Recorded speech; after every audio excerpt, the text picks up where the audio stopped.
Ka taia pēr te ki, ko eke ki te puku o te hōtoke, he teitei te utu mo te hiko ki te whakamahana i ngā whare.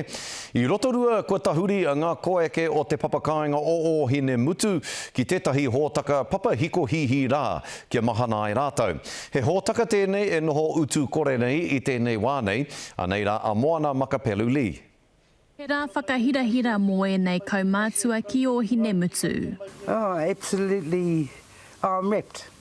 I was happy. I only got told yesterday morning. Ko Rangi Tuatini Sinnet, tētahi o ngā kaumātua e rua te kaumātoru ki Rotorua, kei te whakawhiwhia ki tētahi papa komaru kore utu. Hopefully their solar power will help us with the warmth, because my heater at the moment is the oven. Nā te tarihi ki ngā whakatūtu ki ngā pūtea tautoko, ko te kaupapa nei a te rōpū Manaki Energy me te whakaruru hau o te arawa, hei hiki i te oranga o ngā kaumātua. The catalyst for this kaupapa was the electricity price review, which showed that something like 1,600 of our koike and our kaumātua are dying through the cold. 25,000 of our children are getting bronchial disease during winter. Today we're putting in 8 of these panels with a total of 3 kilowatts of solar power.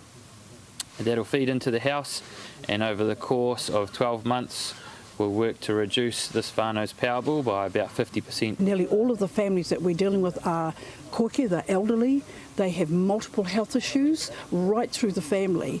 They are multi-generational, so sometimes we have 3-4 generations living in the same house, and our goal is to show government that Māori can get these outcomes with a bit of support from them. Hei tā awa tere huata, ko ngā painga hoki mo te tai ao. We need to get into solar farming in a big way, and we need the Crown support to do it.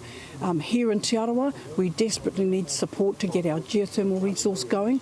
All of the people in this pa in Hohenamutu could connect to geothermal heating underneath, and we really need government's help to do it. Do it, whānau. It's a big tick for us, and it's going to help us immensely. Ka mate kāinga tahi, ka ora kāinga rua. Moana Makapelu Li, Te Karere.